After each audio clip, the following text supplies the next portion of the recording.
I don't know if you've ever watched lionesses, but they sleep in the heat of the day, and as it gets cooler, they'll walk across to one another, they lick one another like that, that white part on the cheek. They walk past one another, rubbing their cheeks like this. They lie on top of one another. That'd be good for team spirit. Eh? But jokes aside, what they have realized is that the tighter this team is bonded together, the better it hunts. And one of their ways of bonding their pride is this physical affection. So I'm not saying you must lie on top of one another. I'm not saying you mustn't either. But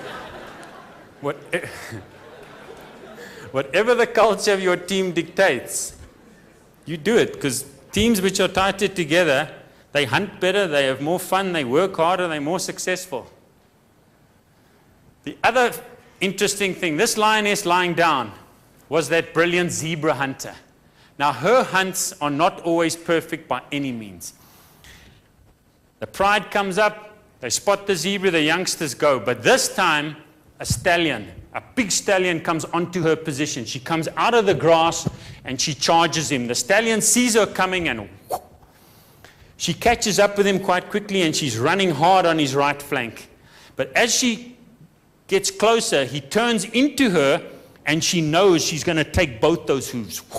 She cuts left, she finds a little gap here, and she dives at his left shoulder neck area. The lioness is flying through the air.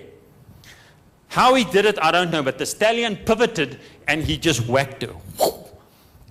Both hooves were coming for her face. She was in the air. She couldn't get out the way. Both hooves are close. She just pulled her head back and both of those hooves whacked and knocked her around.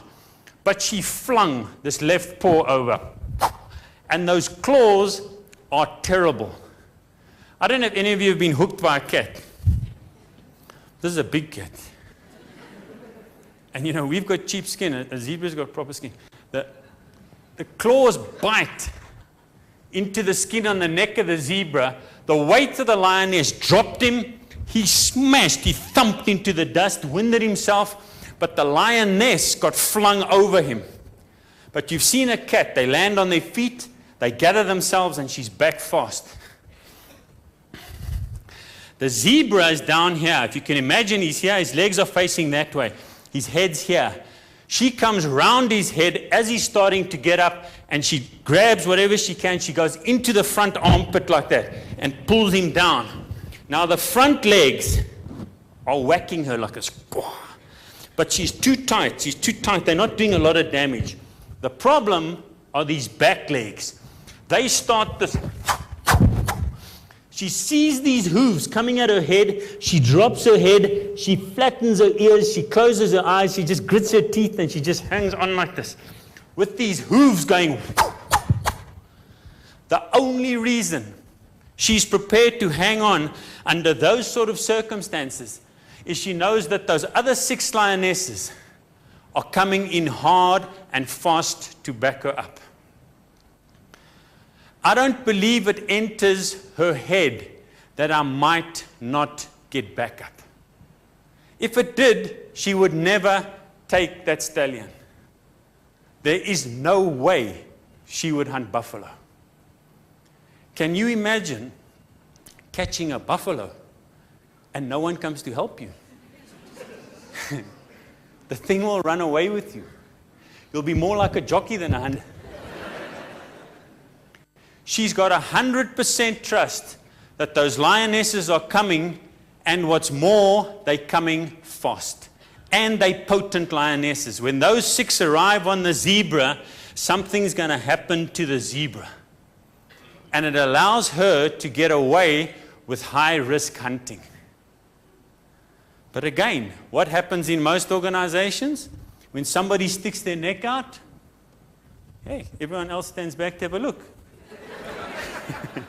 They call their friends, look at this. This is fascinating. Have a look to see if there's any danger. People hand things on and somebody loses their head.